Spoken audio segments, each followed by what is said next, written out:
23 heures à Abidjan et partout en Côte d'Ivoire. Madame, Monsieur, bonsoir. Tout de suite, les titres de votre édition. Conseil des ministres ce mercredi 17 octobre au Palais de la Présidence au Plateau. Conseil présidé par le chef de l'État, Alassane Ouattara. Le point dans ce journal.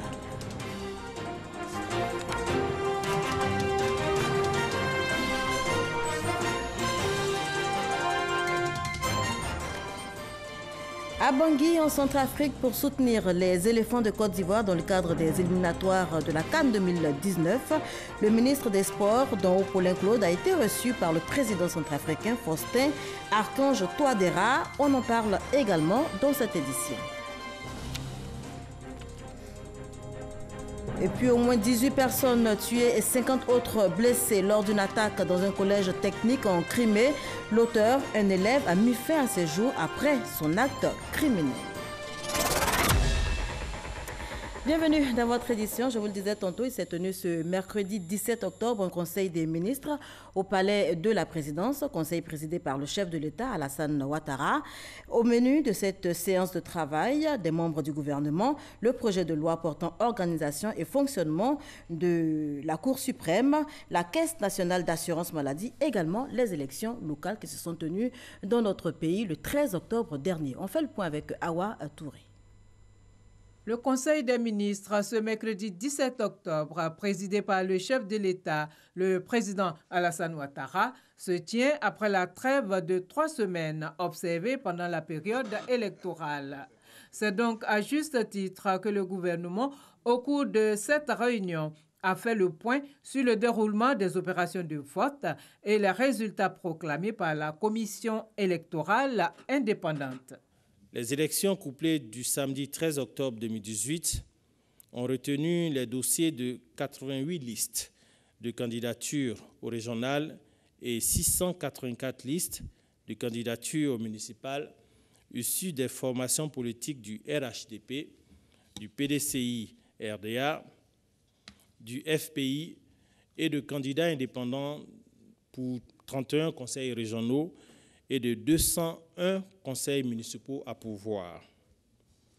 À l'issue du scrutin, au titre des élections des conseils régionaux, le RHDP a obtenu 18 régions, soit 60% des conseils. Le PDCI-RDA, 6 régions, soit 20% des conseils.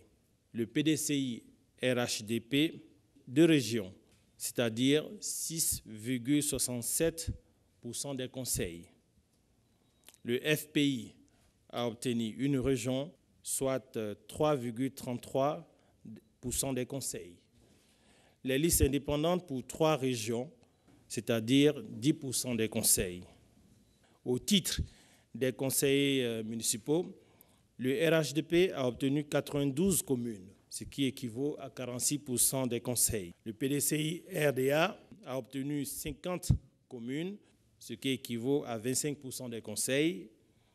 Le FPI, 2 communes, ce qui équivaut à 0,1% des conseils. Les listes indépendantes, 56 communes, ce qui équivaut à 28% des conseils. D'un point de vue général, le scrutin s'est déroulé dans le calme. Toutefois, il est à déplorer des incidents par endroits. Et puis, au titre des mesures générales, le Conseil a adopté 3 projets de loi organiques portant composition, organisation et fonctionnement de la Cour suprême. Un projet de loi organique déterminant la composition, l'organisation et le fonctionnement de la Cour suprême. Un projet de loi organique déterminant les attributions, la composition, l'organisation et le fonctionnement de la Cour de cassation, et un projet de loi organique déterminant les attributions, la composition, l'organisation et le fonctionnement du Conseil d'État.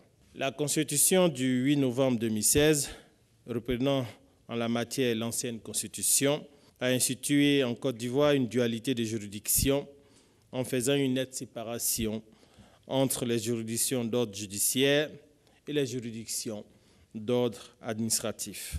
Ainsi, les présents projets de loi organique établissent en complément et en application de la Constitution la composition, l'organisation et les règles de fonctionnement de ces différentes institutions juridictionnelles. Dans le cadre de la promotion des énergies renouvelables, le gouvernement a adopté de nouvelles règles de gestion des flux financiers dans le secteur de l'électricité.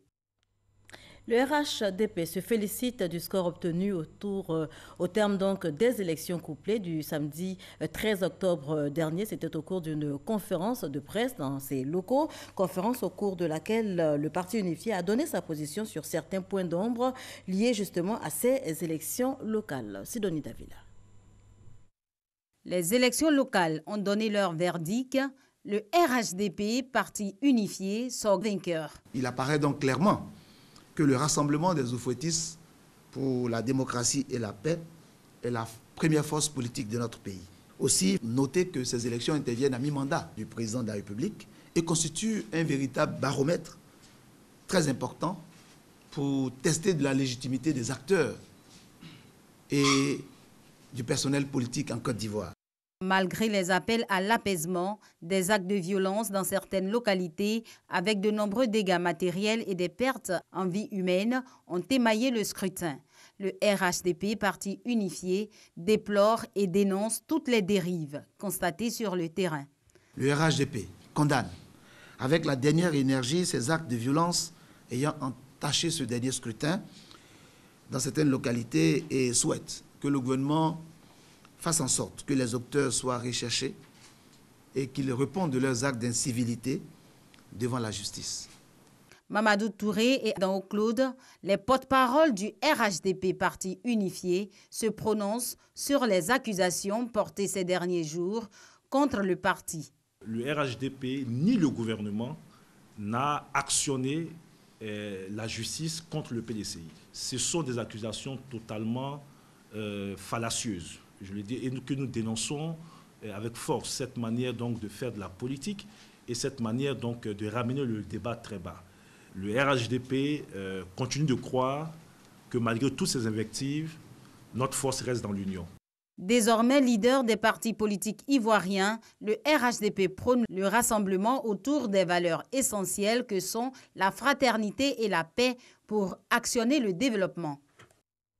Et avec nos reporters, nous faisons à présent le tour de quelques candidats élus. Nous irons notamment au Gontougo, dans le Gontougo, à Grand Bassam, à Sinimafia et à Bouaké. Hippolyte Ebanichi est le premier maire d'Assini Mafia. Dans cette nouvelle commune, les défis sont de plusieurs ordres. Transformer le collège en lycée municipal, améliorer l'offre des soins de santé, électrifier les villages environnants, trouver des emplois pour les jeunes. Nos jeunes ont des diplômes, mais ils n'ont pas de métier. Il faut que les jeunes d'Assini ou résidents d'Assini puissent être formés au métier du tourisme, au métier de la pêche, pour qu'ils puissent être du personnel de qualité pour les hôtels qui sont en place. Jean-Louis Moulot est depuis samedi dernier le nouveau maire de Grand Bassam. Un mandat de 5 ans durant lequel il compte réhabiliter l'hôpital général de Grand Bassam. Jean-Louis Moulot ambitionne aussi de renforcer la notoriété de cette ville historique en misant sur l'éducation. Nous allons renforcer cette vocation universitaire et scientifique en attirant des universités privées à Grand Bassam et en renforçant le volet scientifique. Nous allons également travailler prioritairement sur la problématique de l'emploi des jeunes. Et enfin, un autre chantier prioritaire sera le renforcement des infrastructures, notamment les voiries, l'assainissement, le drainage des eaux de pluie à Grand Bassam. Pour l'essor de Grand Bassam, Jean-Louis Moulot en appelle au rassemblement de toutes les forces vives de cette cité. Dans le Gontougo, les élus RHDP ont célébré leur victoire au QG du ministre Kobenan Kwasi Adjoumani à Bondoukou. Le président du conseil régional, parlant au nom de tous les candidats victorieux, a remercié les populations. Il s'est aussi réjoui du climat de paix qui a prévalu lors des élections. Nous dédions notre victoire au président Alassane Ouattara. Et je voudrais lui dire merci d'être aujourd'hui le prototype d'oufouettiste achevé qui veut rassembler tous les enfants d'Oufoué et qui se bat pour ça. Réélu maire de la commune de Bouaké, Djibo Issouf Nicolas remercie le président de la République, les autorités locales et la population de Bouaké. Le maire de Bouaké lève un coin de voile sur ses priorités pour ce nouveau mandat. C'est pas normal qu'on ne puisse pas mieux circuler dans la ville de Bouaké. Donc toutes ces questions de proximité qui touchent le quotidien du bois kéen vont mes priorités. Il faut que je puisse m'occuper du bois kéen. Ils auront leur marché, ils auront le nouvel abattoir, ils auront l'hôtel de ville, ils auront le stade Yondé. Ce sont des grands projets qui vont se réaliser dans les 2 années qui viennent. Des promesses faites qui seront certainement tenues. Et après donc la proclamation des résultats, des rumeurs de troubles circulent dans la 2e ville portuaire de la Côte d'Ivoire. Pour rassurer les populations et autres opérateurs économiques de la ville, le préfet de police a déployé des éléments. Sam Kono. San Pedro, ce mercredi 17 octobre 2018, les populations vaquent à leurs occupations comme d'habitude, alors que des rumeurs de violence post-électorales circulent dans la ville. C'est vrai, il y a des rumeurs qui circulent, mais il n'y a pas de violence. Entièrement, nous sommes carrément libres, on circule comme on veut. Voilà. Les enfants vont à l'école, on est là, tranquille quoi. Après les élections, vous voyez que les gens vivent à paix à San Pedro. Il ne faut pas qu'il y ait des troupes. La présidente de corps habillé nous rassure, parce que c'est eux qui sauvaient la ville. Nous pensons que la crise post-électorale qui en substance circule un peu partout ne pourra pas arranger le développement de San Pedro. Le port n'a pas besoin de troubles. On n'a pas besoin de troubles. On a vraiment besoin de tranquillité et de quiétude. Le préfet de police, Seydou Ouattara, a déployé néanmoins ses hommes sur le terrain. San Pedro est un pôle économique. Et donc, je ne peux pas attendre qu'il y ait des troubles et effrayer les opérateurs économiques qui y sont. Et les éléments sont sur le terrain. Et moi-même, je suis encore à mon bureau en train d'attendre que les équipes entrent pour me dire que tout va bien. Et ça va continuer jusqu'au samedi. Une présence policière rassurante pour les populations, les opérateurs économiques et qui ont besoin de quiétude pour faire tourner l'économie dans la 2e ville portuaire du Côte d'Ivoire. Et dans la même veine, je vous fais lecture de ce communiqué émanant du ministère de l'Intérieur et de la Sécurité. Depuis le dimanche 14 octobre 2018, à l'appel de certains candidats, des manifestations de rue sont organisées dans les localités du pays suite à la proclamation des résultats des élections municipales et régionales. Ces manifestations ont donné lieu à des agressions physiques ainsi qu'à des actes de vandalisme et de pillage. Le ministre de l'Intérieur et de la Sécurité met en garde tous les acteurs de ces actes et rappelle que toute contestation des résultats des élections doit être portée devant les juridictions compétentes. Tout contrevenant à cette disposition s'expose à des poursuites judiciaires. On change complètement de sujet à présent à Bangui, en Centrafrique, pour soutenir les éléphants de Côte d'Ivoire. Dans le cadre donc des éliminatoires de la CAN 2019, le ministre des Sports, dont Paulin Claude, a été reçu par le président centrafricain Faustin Archange Touadéra, dont Paulin a également échangé avec le représentant du secrétaire général, chef de la MINUSCA, et c'est avec Anne-Marie Nguessan qu'on en parle. C'est à 13h30, ce mardi 16 octobre, avant la rencontre Centrafrique-Côte d'Ivoire, que le ministre des Sports, Dao Paulin, a été reçu par le chef de l'État de la République centrafricaine, Faustin Archange Touadéra. Les échanges ont duré une vingtaine de minutes et il s'est agi de la coopération entre la Côte d'Ivoire et la Centrafrique. Nous avons échangé avec le président pour lui apporter le message de fraternité, de solidarité du peuple de Côte d'Ivoire, du gouvernement ivoirien, et en particulier du président Alassane Ouattara, à son jeune frère, le président de la République centrafricaine. L'actualité sportive était également à l'ordre du jour. Nous avons mis en avant que le sport doit être un creuset de brassage fécond entre les jeunes générations africaines. Avant cette rencontre avec le président de la Centrafrique, le ministre des Sports avait rendu visite au représentant spécial du secrétaire général, chef de la MINUSCA, la mission intégrée multidimensionnelle des Nations Unies pour la stabilisation en République centrafricaine. Il était porteur d'un message du gouvernement ivoirien. Le président de la République a promis de s'engager et d'engager la Côte d'Ivoire aux côtés de cette mission pour le succès de la paix, pour consolider la cohésion nationale. Le représentant de la MINUSCA s'est dit honoré et reconnaissant pour cette marque de sympathie de la Côte d'Ivoire. Cette visite aussi est une expression de la solidarité de la Côte d'Ivoire à la République centrafricaine et de surcroît le message d'appui du président Ouattara à l'action des Nations Unies pour le maintien de la paix en République centrafricaine. Donc c'est une visite qui nous honore au plus haut point. Il a également indiqué que pour le système des Nations Unies, la victoire, c'est la paix en Centrafrique. Retour en Côte d'Ivoire, les journées de l'administration agricole délocalisée, JA 2018, se sont officiellement ouvertes ce mercredi à Bouaké. Thème retenu pour cette 7e édition, Agir pour l'avenir. La fin zéro en 2030, c'est possible. Plusieurs communications ont marqué cette 7e journée. Le compte rendu de Kader Sogodogo. L'auditorium du centre culturel Jacques Aka de Bouaké plein à craquer. Le ministère de l'Agriculture et du Développement rural et ses partenaires, à travers une journée scientifique, célèbrent officiellement la Journée mondiale de l'alimentation.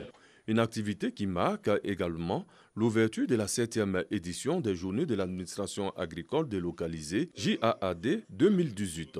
C'est la science au début de la chaîne des valeurs et à partir de ce que la science se retrouve, nous passons à la technologie et qui nous permet, nous, en tant que techniciens, d'être opérationnels sur le terrain pour donner satisfaction à nos parents ruraux. Le thème « Agir pour l'avenir, la fin zéro en 2030, c'est possible ». Plusieurs communications ont été dites. Sensibilisation à la constitution des organisations interprofessionnelles agricoles, OIA, contribution du genre dans la réalisation de l'objectif fin zéro, le foncier rural, la problématique de la disponibilité de l'eau dans la réalisation de l'objectif fin zéro n'a pas été omise. Une contribution importante parce que l'alimentation provient essentiellement de l'agriculture. Et qui dit agriculture dit eau. Sans eau, il n'y a pas d'agriculture. Il faut dire que dans le secteur agricole, il y a beaucoup d'inégalités au détriment des femmes.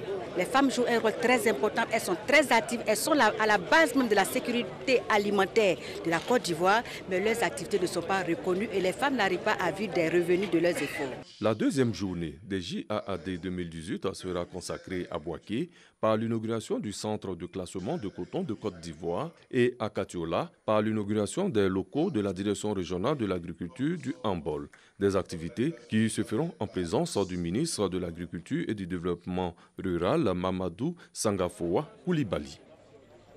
Un financement pour la reconstruction du couvert forestier en Côte d'Ivoire. Il s'élève à 7,5 milliards de francs CFA. C'est un appui du Fonds d'investissement climatique qui devra donc aider à reconstituer le couvert forestier dans 8 régions de notre pays. Grâce Kando. La Côte d'Ivoire bénéficie de 7,5 milliards de francs CFA, un financement du Fonds climatique exécuté par la Banque mondiale pour mettre en œuvre le programme d'investissement forestier sur la période 2018-2023. Il consiste à conserver et augmenter le stock forestier au sein de 14 forêts classées au centre et dans le sud-ouest du pays, ainsi que le parc national de Taï. Ce sont les régions où les activités humaines et industrielles ont beaucoup d'impact sur la déforestation et la dégradation des forêts. Les forêts classées de ces zones ont été complètement envahies par des opérateurs agricoles, notamment même par des exploitants forestiers. Et donc, l'effet de la déforestation et de la dégradation des forêts se fait davantage sentir dans ces zones-là. On a perdu à peu près 80% de notre couvert forestier et nous devons reconstruire cette forêt. Et cette fois-ci, la nouvelle approche, c'est de permettre aux paysans, à ceux qui sont habitués à la forêt, leur permettre de pouvoir reboiser la forêt, de pouvoir reconstruire cette forêt. La Côte d'Ivoire s'est engagée à reconstituer son couvert forestier de 20% d'ici à 2030. L'OIPR et la SODEFOR sont les deux structures d'exécution de ce projet.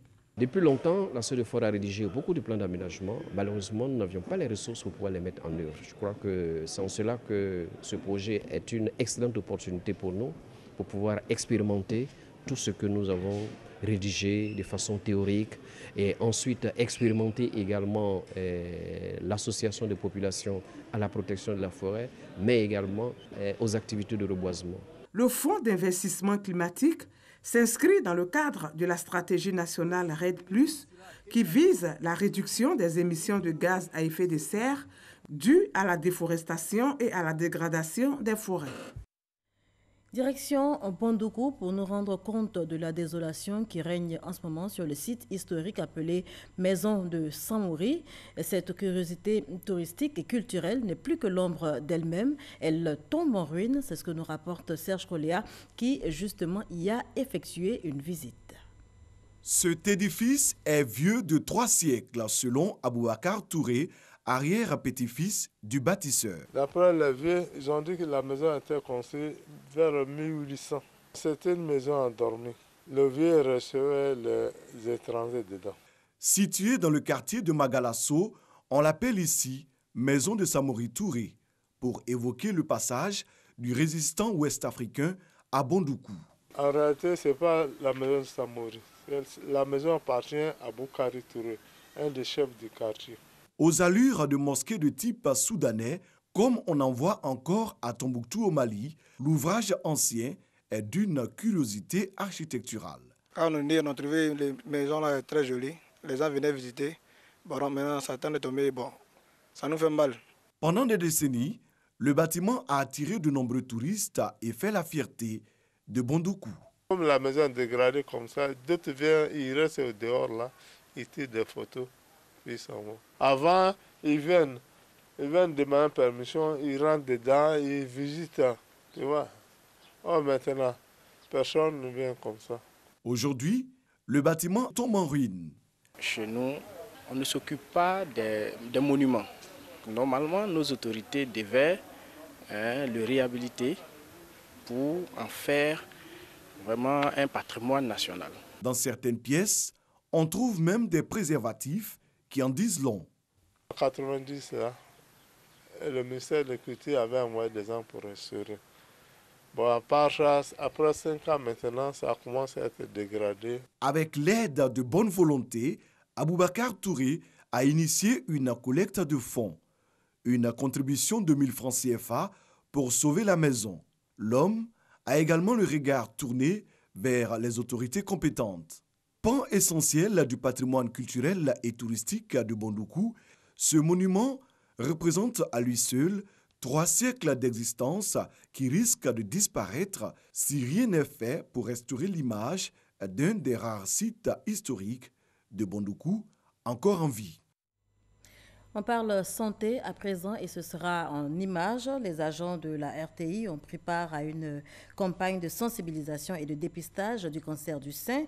Cette campagne va se dérouler du 17 au 19 octobre 2018 au sein donc de la RTI, la radiodiffusion-télévision ivoirienne. Objectif, favoriser la prise de conscience et inciter au dépistage précoce. Les acteurs du secteur du transport et les unités de lutte contre le racket ensemble pour venir à bout de ce fléau. À l'initiative du commissaire du gouvernement, une rencontre a eu lieu aujourd'hui même entre les deux parties, compte rendu Ahmed Touré et Abou Sanogo. Le tribunal militaire d'Abidjan, l'Observatoire de la fluidité des transports, l'unité de lutte contre le racket et les acteurs du transport fédèrent leurs énergies pour lutter contre le racket, fléau qui, selon le commissaire du gouvernement, le colonel-major Ange Kessi Benakwame, fait perdre à l'État de Côte d'Ivoire 100 milliards de francs CFA. La lutte contre le racket est une des préoccupations journalières du tribunal militaire. Et chaque 3 mois, nous faisons le point avec l'OFT et l'ULCR pour voir quelle stratégie adopter pour renforcer la lutte contre le racket, parce que il faut que nous le disions, les Ivoiriens en ont marre. Le racket a tellement persévéré, a tellement prospéré, que très souvent, certains disent « ça ne va pas aller quelque part ». Et ce terme « ça ne va pas aller quelque part » est très insultant, parce que ça encourage ceux qui se livrent au racket à persévérer. Pour le procureur militaire, la lutte contre la corruption et le racket se poursuivra afin de mettre hors d'état de nuit tout agent des forces de défense et de sécurité qui se fera coupable de cette infraction. Ce qui justifie d'ailleurs, selon lui, le déploiement de ses collaborateurs dans les villes et contrées du pays à l'effet de démanteler les barrages non autorisés. Par ailleurs, le magistrat militaire Ange Kessi Kwame annonce l'ouverture très prochaine d'une session dans le but de juger 119 éléments de forces de défense et de sécurité poursuivis pour des faits de racket. La question sécuritaire, une préoccupation donc des pays africains. Pour en parler, une étude a été menée par la Fondation Konrad Adenauer. Elle a été présentée mardi, donc hier, à l'hôtel Ivoire à Cocody. On en parle avec Sidonie Davila. L'Union africaine face aux défis de la paix et de la sécurité. Préparer un avenir stable. C'est le titre de la nouvelle publication de la Fondation Konrad Adenauer. La troisième du genre examine les défis sécuritaires et de paix que rencontre l'Union africaine. On a vu que l'importance de ce thème de la sécurité est très grande. On a besoin de solutions régionales et pas nationales. Et pour cette raison, on a fait les études pour poser la question quelles sont les solutions régionales et quels sont les rôles des organisations régionales et internationales sur l'Afrique subsaharienne. Dr Aïcha Pemboura et le général Fernand Amoussou, tous deux co-auteurs de cet ouvrage, ont au cours de la cérémonie de lancement présenté la méthodologie de l'étude et relevé quelques recommandations faites. Nous avons souhaité une clarification du rôle de l'Union africaine, de ses relations avec les communautés économiques et régionales.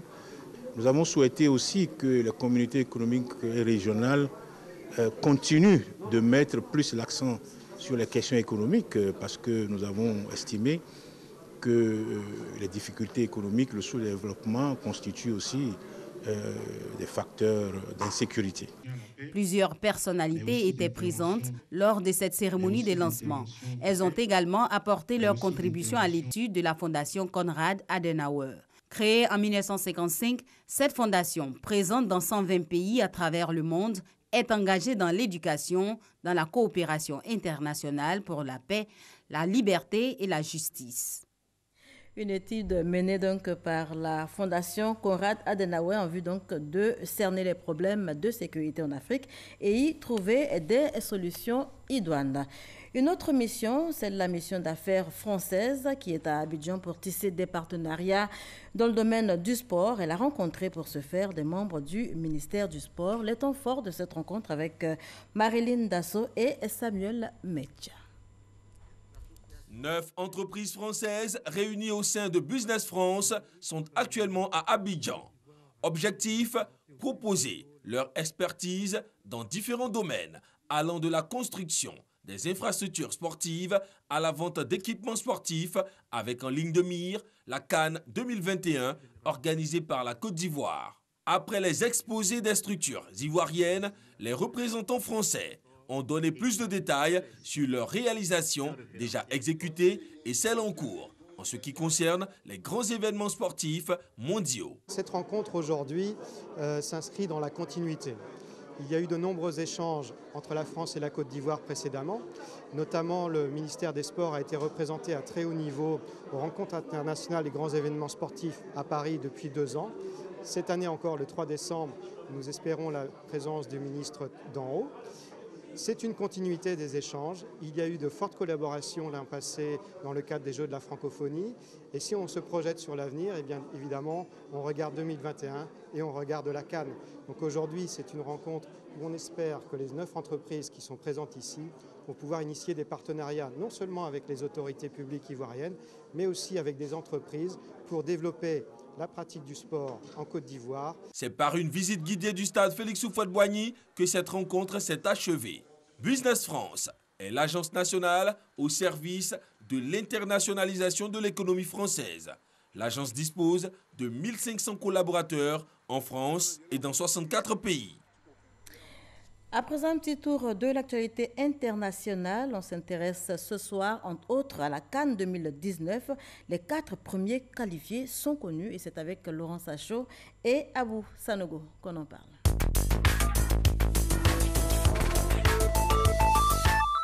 À l'issue de la 4e journée des éliminatoires de la Coupe d'Afrique des Nations 2019, l'on connaît les 4 premières sélections qui ont validé leur billet pour la phase finale sur le terrain.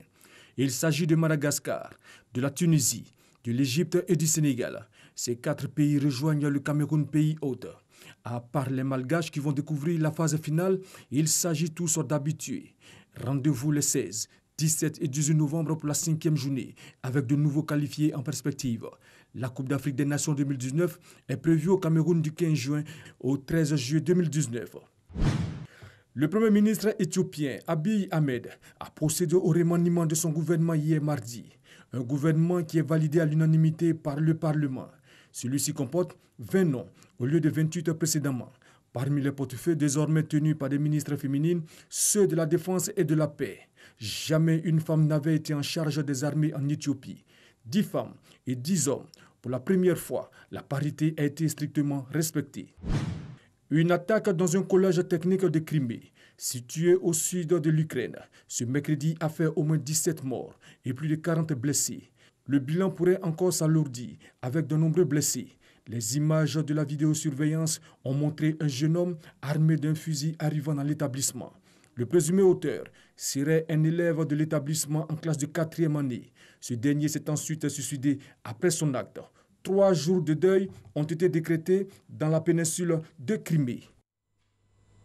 Commentaire de Abou Sanogo qui met un terme à ce journal. Merci de l'avoir suivi et surtout, portez-vous bien.